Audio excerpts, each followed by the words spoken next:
pull on the product. And I think for us, we've had some really good retailers. We were just talking about one today that came on with us, Owl's Nest Barbecue.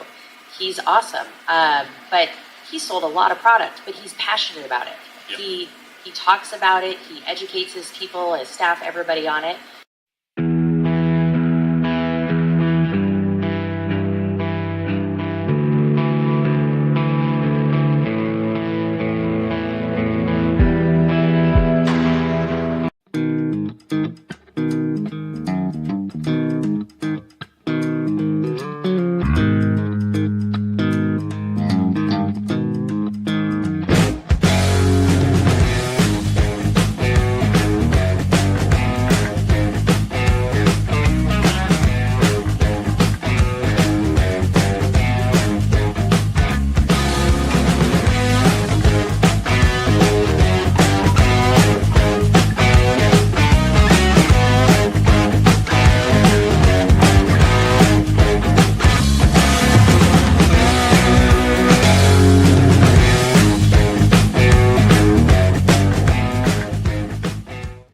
Hey, we are going to talk a little barbecue tonight, but we're going to talk about something that is really cool, and that is the chance that here in Tennessee, here in Chattanooga, we could have a Michelin star restaurant in our future.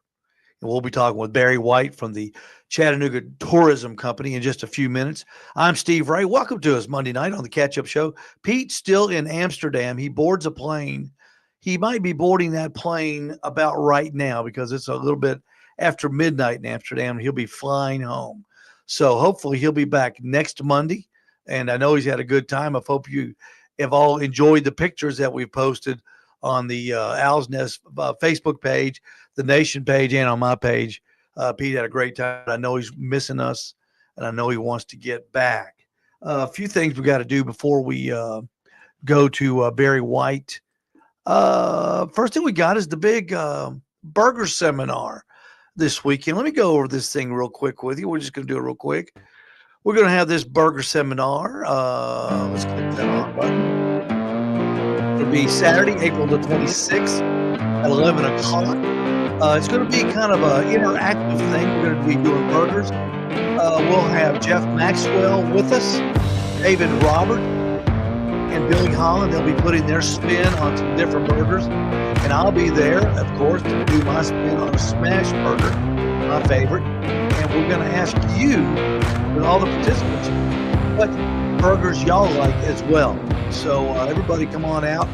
It's going to be a very informal get together. And we're going to learn. We're going to talk about burgers.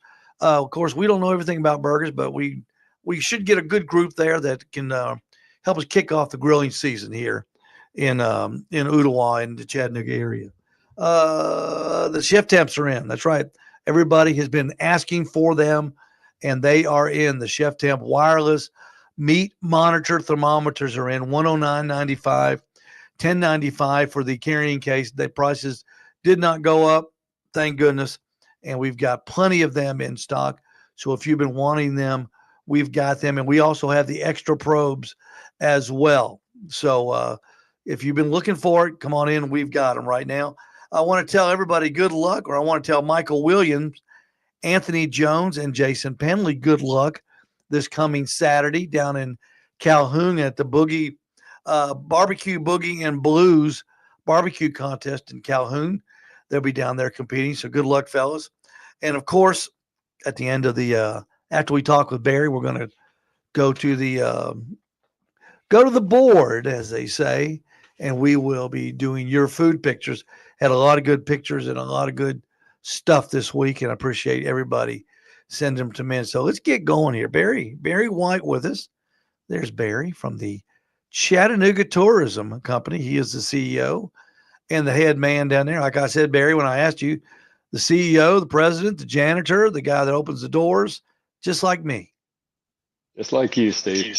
How you doing? I'm doing good. Have y'all ever thought about having a barbecue contest? Is that in your realm of responsibility / possibility? So most of the events we're affiliated with, we don't produce them. Okay. We go out and recruit them and support them.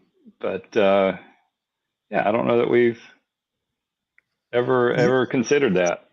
Years and years and years ago, they used to have one down at the riverfront in conjunction with Okay. Riverbend when Riverbend was real big. Yeah. It might be something fun to try one of these days. It could be. And Yeah. I've heard that Memphis in May may not be happening next year. I'm not sure. So maybe there's an opening and an opportunity there Well, to go to the States. there's a lot of different rumors swirl around every year about Memphis in May. It's gotten so expensive to put on these things. Like everything else, it goes up, and I hope it stays. That's a long contest. It's a world championship, of course, and Absolutely. cooking whole hogs is what those guys. I don't do that in a competition way, and what those guys do, they are the best. Yeah. Those guys that do the whole hogs, that's the major leagues, Barry. Everything else is minor league, I think. Those are the major leagues. Yeah, And I can't imagine. I can't imagine. oh, it's pretty cool. How did you get into the tourism business?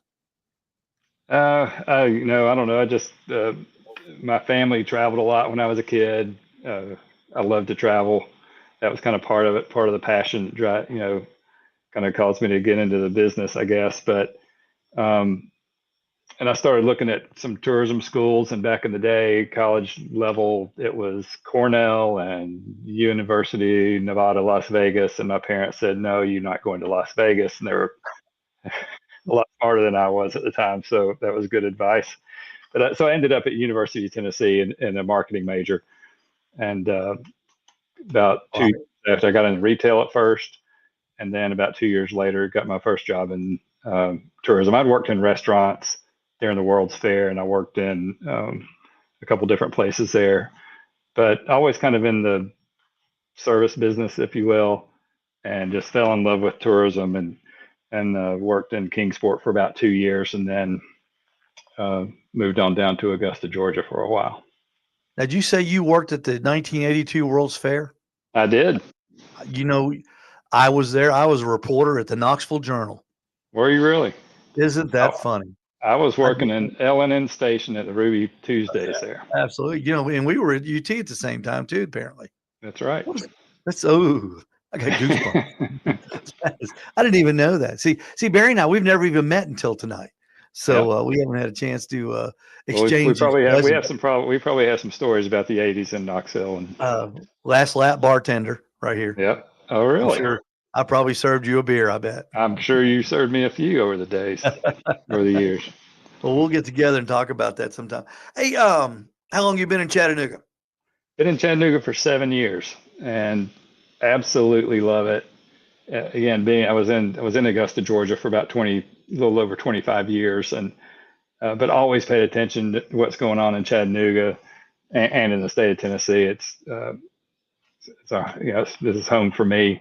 But Chattanooga's just got, from a tourism perspective, just a rich legacy. I mean, attractions and things going back 100 years, whether it's the Incline or Rock City, Ruby Falls, those types of things, those legacy attractions. And then I remember when the aquarium opened up, and huge. I remember it was huge. But what really impressed me was when I saw the name of it for the first time, and I thought, well, okay, they're building an aquarium in Chattanooga. Then they came out and they planted their flag and said, no, this is Tennessee Aquarium. This is bigger than Chattanooga. Absolutely, it is Chattanooga, but it's bigger than Chattanooga. And I don't know. I think Chattanooga's always kind of really been bold and like that, and in a very positive way. So, job came open here, and I put my name in, and we had raised a family in Augusta, and so just so happy to be here.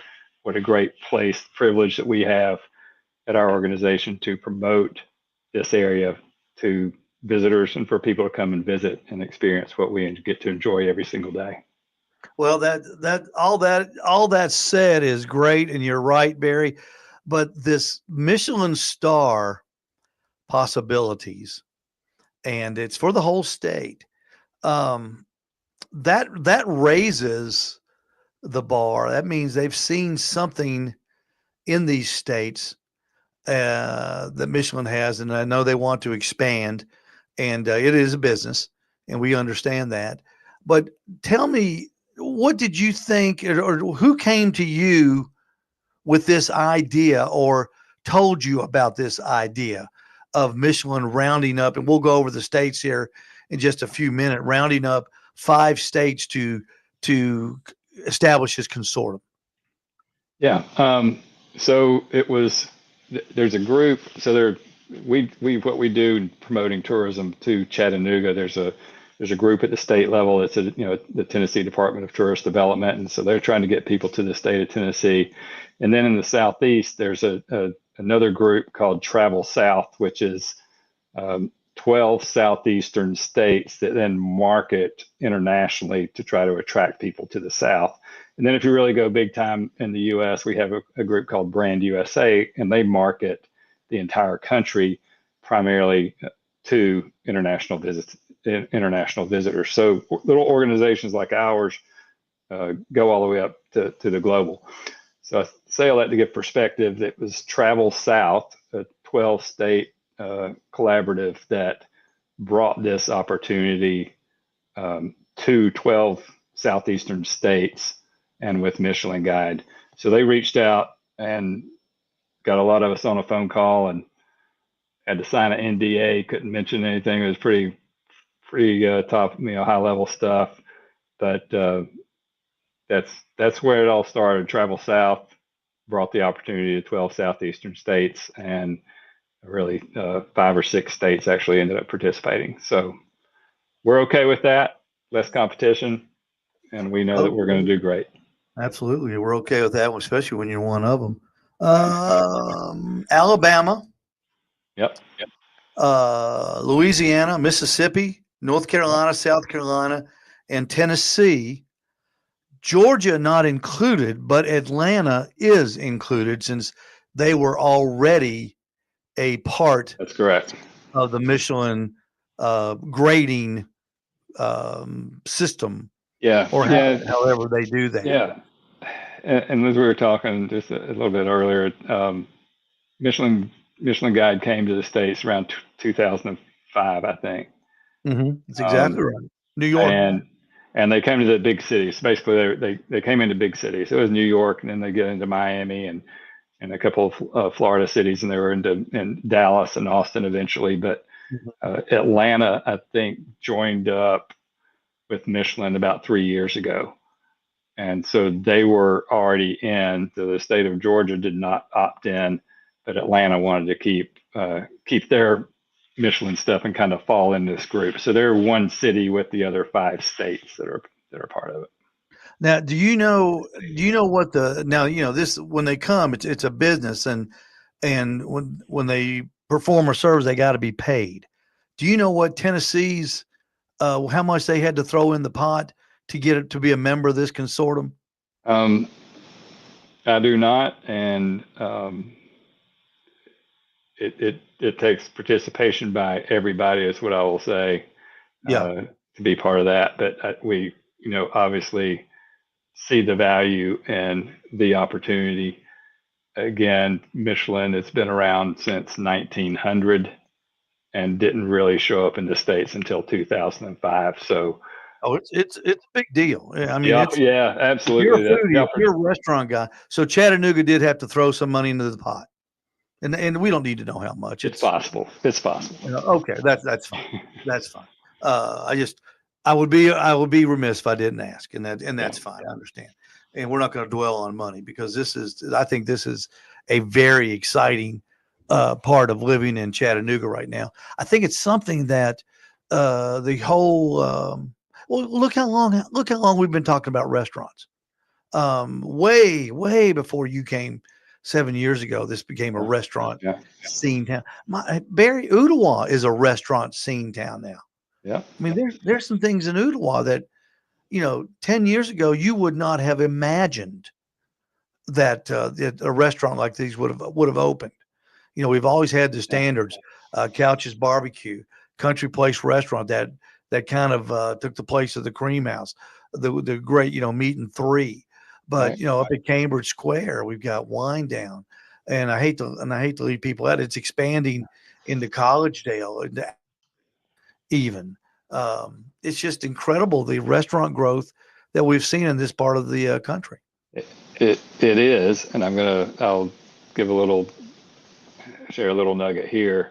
Yeah. At the announcement, when Michelin Guide made the announcement they were coming into 6 southeastern states, they shared that they had, so their inspectors, the people who go out and look at the restaurants and do all the testing and everything, inspectors had been in the Southeast for anywhere from 18 months to 2 years, testing restaurants, and that they saw things bubbling up and improving and really getting to a level that they thought would be worthy of being part of the Michelin Guide program. So that's kind of how the whole Southeast thing came at the same time with Travel South, and put that together. So that's exactly what you're saying.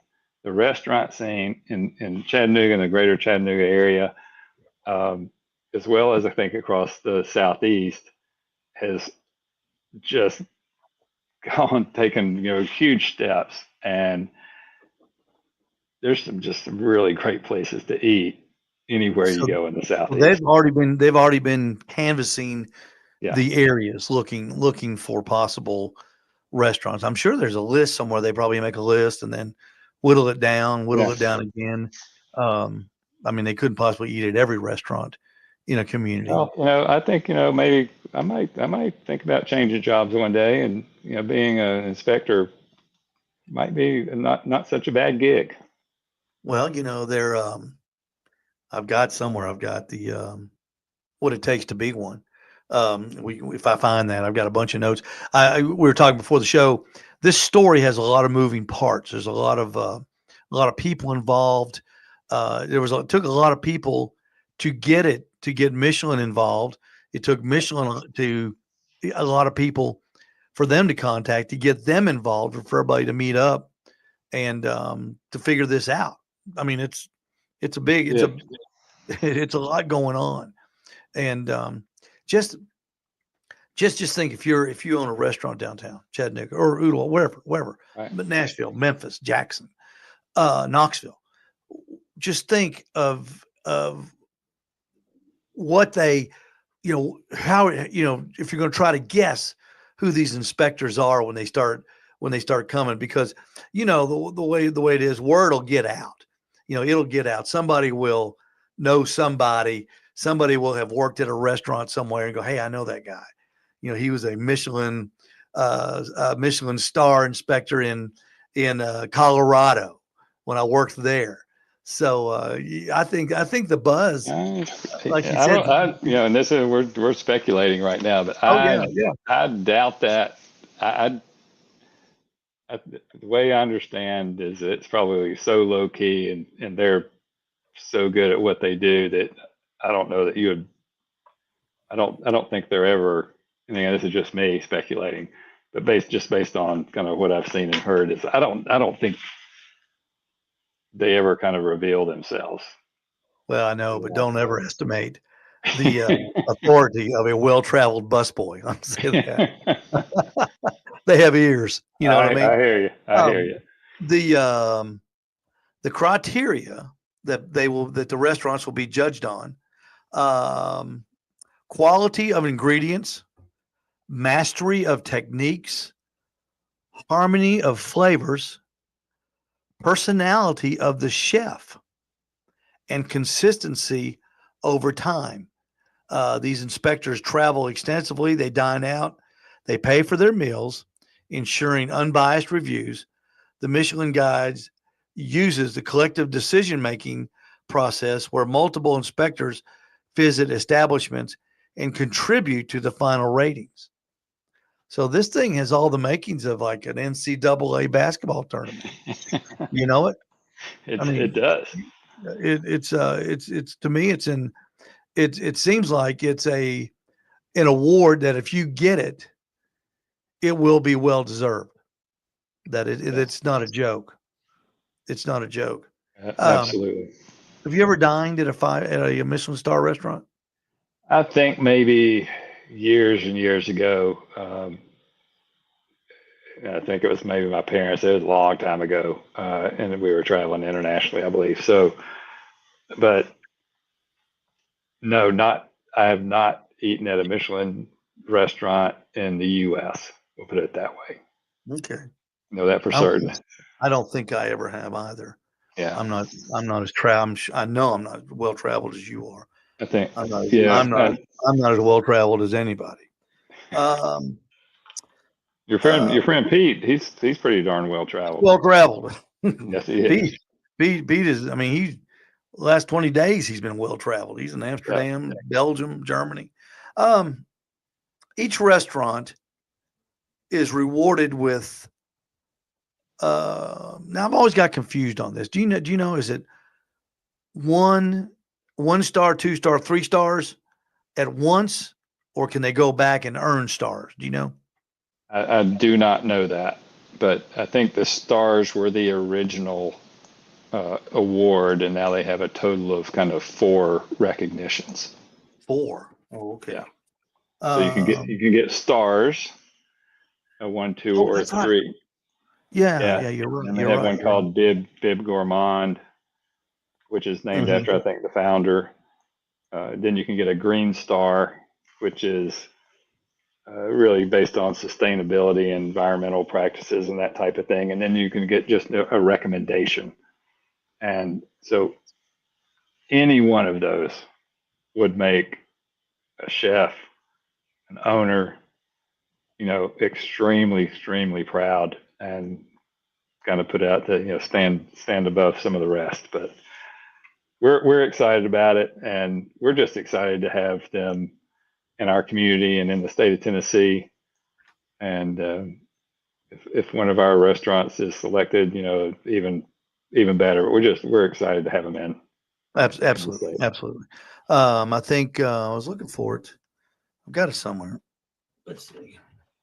Sorry, I've got a bunch of notes because okay, here it is. Key criteria for Star Awards: a 1 star, very good in its category, consistently excellent, but might lack the wow power. 2 stars, exceptional and worth a visit when in the area, stands out from others in the same category. And a 3 stars is among the top restaurants in the world, a destination worth traveling to. So apparently you can get 1, 2, or 3 stars. And you mentioned something that to me is very interesting. Is the bib? Is it, how is it pronounced? That's Gourmand. Bib Gourmand. Yes. Yeah. The only one of those that I even have heard about is in Seguin, Texas, and it's a barbecue restaurant. That's why I know about it. Yeah. It's a fellow by the name of Ernest Cervantes owns. It's called the Burnt Bean Company, and they won that Bib Gourmand Award. And I wondered, I googled the closest Michelin restaurants to us, and of course, Atlanta is popped up. Right. There are 9 Michelin star restaurants in Atlanta, and one of those is the Atlas in Buckhead. I've heard about that one. They say it's pretty swank. But there's 12 Bib Gourmand designated restaurants in Atlanta, and one of those I've heard of it is Fred's Meat and Bread. Oh, yeah. Yeah, have you ever been there? I have not been there. It's on. I think it's on Crook Street. Crook Street. I've never been there. I have heard about it though. Yeah. It's that award is more. It's geared more towards. I think the casual dining experience. Is that the way you take it? I think so. I think you're correct on that. Yes. Yeah, where the prices are, not Yeah. so expensive. Yeah. Yeah. And that's the thing is, Yeah. you see, we were talking about, going back, have I ever been to one, or have you, how it's always, there was this kind of elite, very highfalutin kind of, this is a really fancy restaurant and the service is like crazy good. And, but they've really expanded with the addition, I think, of some of these recognitions. And I mean, I think they even do food trucks, and I love it. I was online also looking and saw that there was a barbecue. I think it was a barbecue food truck in Florida somewhere that got a recognition. Oh, So they're wow. really getting in touch with Could you you know imagine? all aspects. Could you imagine the line down at the market if one of those trucks is a Michelin star food truck? It seems like that uh, it seems like they're not, um, um, they have no problem changing with the times as you go to casual dining. I know years ago, somebody gave me a gift certificate to Ruth's Chris, and Nice. we went to dinner there. And I had never been to one, and I heard that it was a really, super nice place. A family came in, and mom and dad, or dad and son, had their Lakers basketball jerseys on and their knee length gym shorts on, and mom and the daughter looked like they just came off the beach. So there was nothing. Of course, I had a shirt and tie and a sport coat, and I thought I was dressed appropriately. I was overdressed.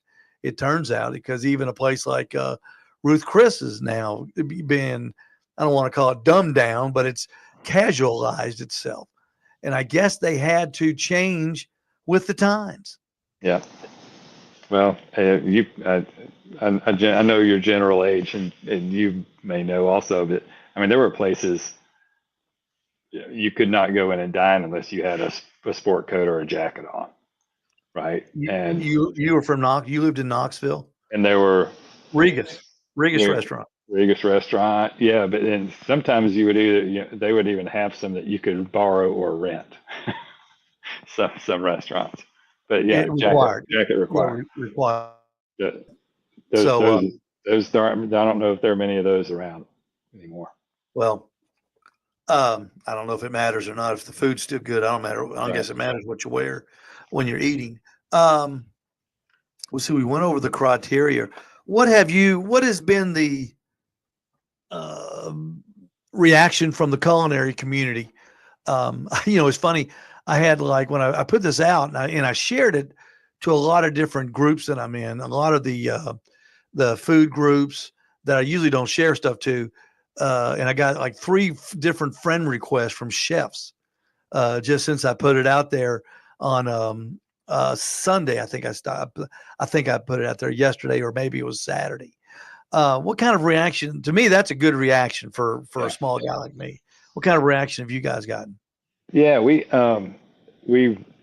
we had a fantastic reaction, and shared it with some of our culinary friends here in Chattanooga, and the word started spreading. And I think every single person that we've come in touch with, just like you, has been so excited about it. And again, I think I think again, just having Michelin Guide in Tennessee, in Chattanooga, is a testament to the creativity of the chefs, the owners, of everything that's gone into the food scene that we have in our community now. So I think it's a validation for a lot of them. I think everybody deserves that, and I think just their excitement uh, is incredible, and that makes us all happy. So glad we're happy to be part of it, and could not happen. Absolutely. It's a celebration. It's not. We just had the privilege of kind of sharing in the announcement, but it is 100% about the restaurants, the establishments, the owners, the people who have made these things happen, and created the food scene that we have in Chattanooga today. Well, I think it also gives you a branding opportunity. Chattanooga is a Michelin star community. It doesn't matter if you have a restaurant with one. It is a community where we are tested, and there's an opportunity that could happen. And I think that's important to a lot of people that are tourists, and that are, because everybody's, what's the first, I don't know. I know you talk to a lot of out of towners, and being owning the gas station, I'm kind of on the front line of the tourism business. They Yeah. stop and get gas before they check in there at the Holiday Inn in the Hampton and behind me. And the first thing they ask is, where's a good place to eat? And I tell them, oh, you're lucky, man. We got all kinds of places to eat. So I guess the same with you. Where do you eat at? Where do you go? Where do you go to eat? That's it. And yeah, the visitors. First of all, let's go. Condé Nast. I think it was last year. Condé Nast recognized Chattanooga as one of the #3 top best food cities in the U.S. Wow. Those type of accolades, along with being paired now with Michelin in the state of Tennessee, those are things that we can promote and market. And again, so the Tennessee Department of Tourist Development, their new ad campaign to attract people to Tennessee, they've got a culinary. They created a whole culinary campaign around this, which they'll be running this year and on into the next year. So it gives us a reason to stand on top of the mountain and let people know what we've got here. There's all the different shows from Anthony Bourdain, Robert Zimmerman, Feed Phil, the guy that used to produce Everybody Loves Raymond, John Edge from the Southern Food Alliance, he and Wright Thompson in the True South series, where they visit all these different types of restaurants. People, the reason they put them on television is because people watch them and they make notes. I know I've got a whole list of places I'd like to go to one of these days in Tennessee that the guys from True South went to, just in our own state. Right. I couldn't imagine tracking the guys like Anthony Bourdain, Robert Zimmer, and those guys who've been all over the world. There's people out there that will follow diners, drive-ins, and dives. Even. Right. Yeah. The first thing that Guy Fieri tells them is we're going to tell you what date this airs, and you make sure the next day you have 3 times the staff that you normally have, because you will be covered up. And things like this, I don't think there's a snob factor to it. No, I don't either. Again, at one time, perhaps there may have been, but again, I think Michelin really kind of almost reinvented itself, or just opened itself up to a broader view of the food scene, and we are fortunate, and we are a beneficiary of that. So it's really cool to be part of. Well, I think it's great. I think it's a testament to the professionalism. Tennessee, I've always thought, does a great job. Tennessee sounds good to me. Perfect tagline. Perfect state to visit, with the three different areas of the state that are so different from each other. From the mountains to the plains almost. Right. And then you guys in Chattanooga, who do, I think you'll do a great job of getting people to this area. I know we and I'll say this, Barry, the little things you wouldn't think of, the softball tournaments that I think come out of your office, or a section of your office, the baseball tournaments. Those things are such an economic machine gun for our area that you just wouldn't believe how much we have come to count on those things during the year. And it is such a boost in business when they fill up the 2 motels behind my store, and they go and eat at the different restaurants in Ooltewah, and they buy gas at my place, and they come in the barbecue store and they shop around and go, oh, this is neat. And then they'll see, I got a sign up that says the historic Midnight Oil, and they'll want to talk about that. People are interested in other areas, and the only way you can get an interest is to, knock on their door and say, come on in, like y'all do. Yeah. The people, again, we have a great product, and people, when they travel, we host, double check, but we have, I'll make sure I get the right number here, because visitors spent $1.7 billion in Hamilton County in 2023. And that's 10.7 million people visit Hamilton County in a year. Now that includes day trips and overnights. Yeah. But the majority of their spending, and because they spend money, they support our local businesses, they also contribute to our sales tax base at a tremendous level, which helps keep our prices and our taxes down. But their largest expenditure, most people think it goes straight to the hotel or the short-term rental, wherever you're staying. The largest expenditure by a typical visitor to Chattanooga is on food and beverage. Mm-hmm. Of how do you take out the transportation, the gas, and the hotel, and retail shopping is up there in the top, but food and beverage is it. And that's, people are asking, like you said, what? Tell me a good restaurant. Tell me the best restaurant in town. Tell me the best sushi restaurant. Tell me that, whatever it is. Mm-hmm. And that's where people go, and they, memories are made sitting around the table and eating a good meal, grabbing a souvenir you're going to take home and say, yeah, I bought this when I was in Chattanooga. And they listen to you. So I tell, everybody at the store, be honest with them. Just tell them, if it's, if you don't like it, don't tell them to go. If it's not a good place, they're going to be, if somebody has an attitude problem, don't send them there. Send them to the good places. Leave them with a good taste in their mouth. We know them better than anybody. Because we eat out all the time. At least all the guys at the gas station, they go different places and eat all the time. Yeah, they could be Michelin inspectors. They're so familiar with the area. There's this. I caught this one article thing from Scott Scoop News. He says this one's entitled "Behind the Michelin Star: Anonymity of Inspectors." Have you seen this? By chance, I know. I mean, I didn't see it till I got interested in this.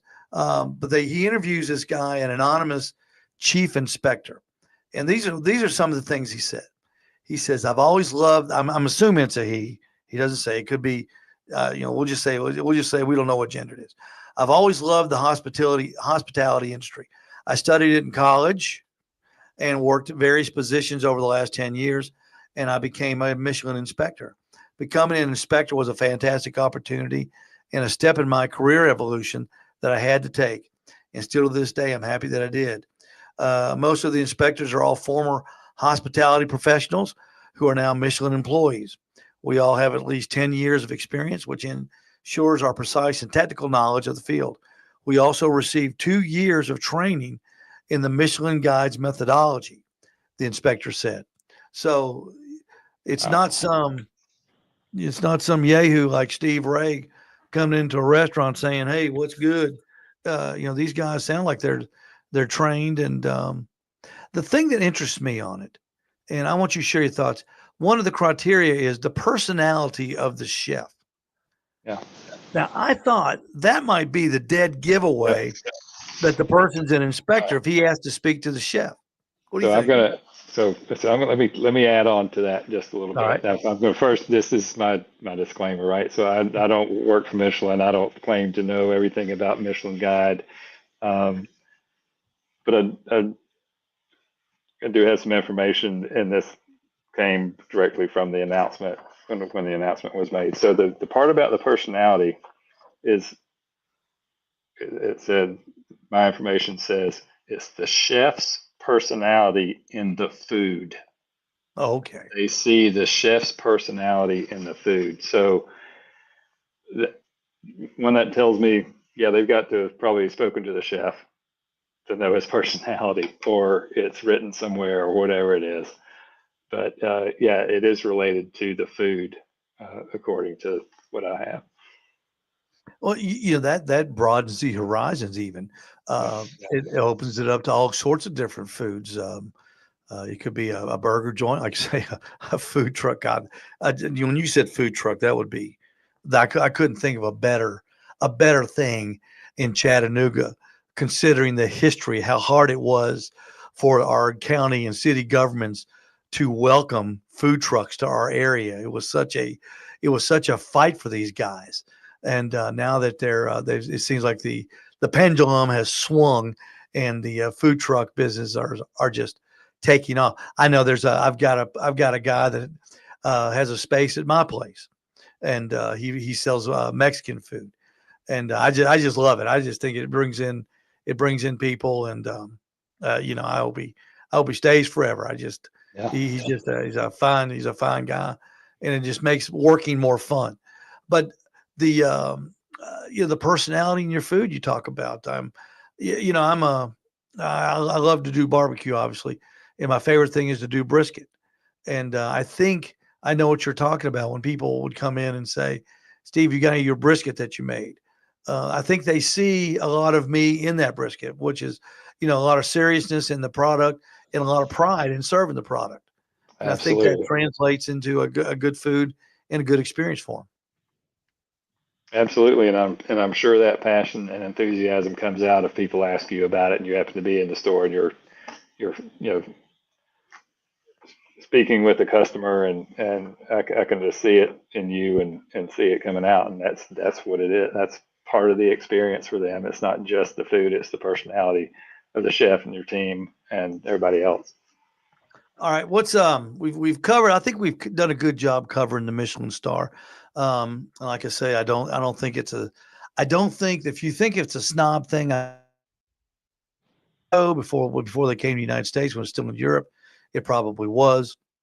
But now I think they're including casual dining, and I think it's more of a not a snob thing, but a reward type of endeavor where they Yeah, will, if you've done a good job, and the people in your community, the people in charge of getting people to your community, have done their due diligence in inviting and getting the right people from Michelin into the area and becoming part of this consortium. I use that word because I yeah, just don't know. I can't think of a better word to use.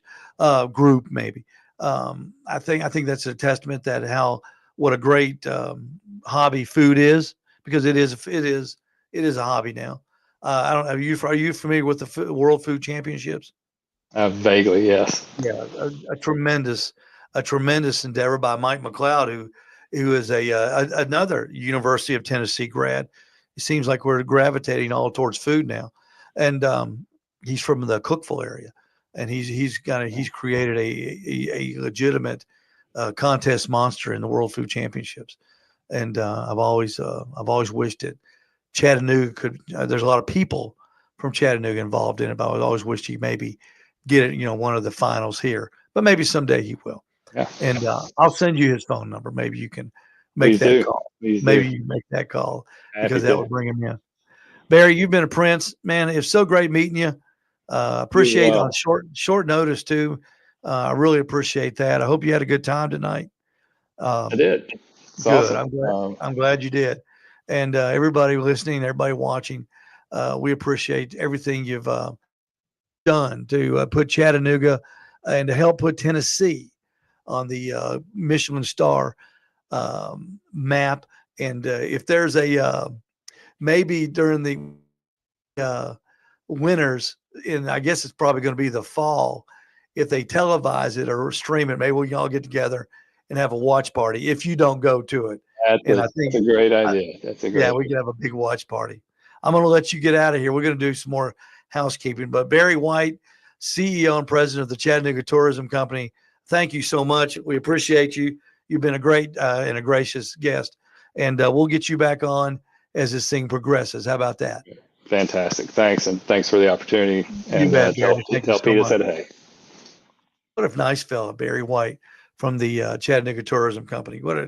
Just a great, answered all the questions, and just a super nice fella. All right, you guys, let's go to the comments real quick.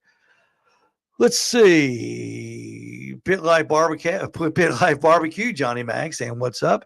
Always nice to hear from Johnny. Daddy Dutch, good evening, gents. Sure is nice to see a Monday show that starts on time. That's a dig at Johnny Mags. The High Mags, there you go. And there's Pit Life, and they're just going to have a little bit of fun just between the two of them. That's a good thing to do. Okay, let's get you guys pictures. All right, let's start off. We'll start off down in Rock Spring, Georgia. Our friend Jason Penley. That's Jason's take on a thick cut meatloaf, some macaroni and cheese. Looks like some scalloped potatoes, maybe.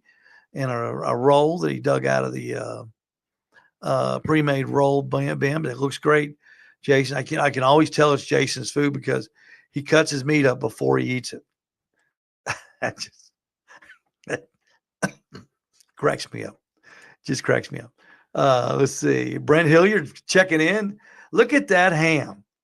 I think he did that with a Lane's ham kit that he got at the store. Brent, that thing looks fantastic. And I bet it was good on Easter Sunday. I bet it was great. Steve Davidson checking in. Look at that. Steve's got a couple things he's posted. There's a plate of I think it's buckboard bacon. I believe it is. Look at it. That thing, that looks just fantastic, Steve. Michael Shadwick checking in with a couple different chickens that he did on the pit barrel cooker.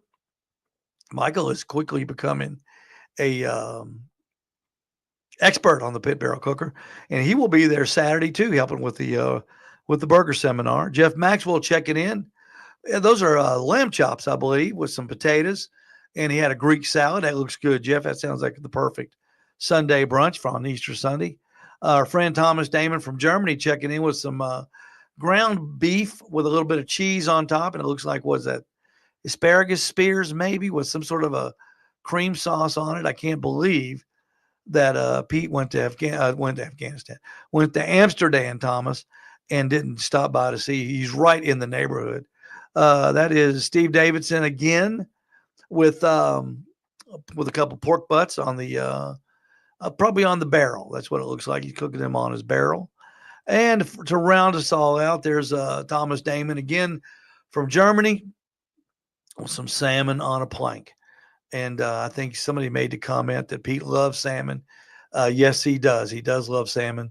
And Thomas, that looks like some pretty darn good salmon all the way from Germany. We appreciate you posting that on there. Hey, don't forget, real quick, let's do this. We're going to do the burger seminar. Is next Saturday, April the 26th at 11 o'clock. We're doing all kinds of burgers. It's going to be an interactive day. Jeff Maxwell will be there doing a Juicy Lucy. Dave is going to do a burger on a sort of a English muffin. Billy's going to do a cheeseburger, and I'm going to do a smash burger, just like that. And we want you to come with your ideas. I'll have all kinds of meat there. I'll have all kinds of burger fixings there. So if you want to try your hand at the grill and show us a thing or two about your favorite burger, that's what this is all designed about. Sharing information right here at the start of grilling season 2025. All right, we're going to get out of here, everybody. Thank you for watching. Thanks again to Barry White from the Chattanooga Tourism Company for stopping in and sharing his time with us and his take on the Michelin star restaurant inspectors that will be heading to Chattanooga here in just a few, if they're not already here, heading here within the next probably few days or at least few weeks. All right, we're going to get out of here, and we'll see you at the store, and we'll see you back here Monday night at 7 on the Owl's Nest Barbecue Catch-Up Show. Now at Owl's Nest Barbecue Supply, the pit barrel is back. The original size, the PBX, and the new Badger barrel. The Badger barrel does it all and more with a great price and great quality. Can you do this on your grill? I didn't think so. You can on the Badger. It's hot with an attitude to match. Pit barrels are easy to use. Get your pit barrel at Owl's Nest Barbecue Supply in Ottawa.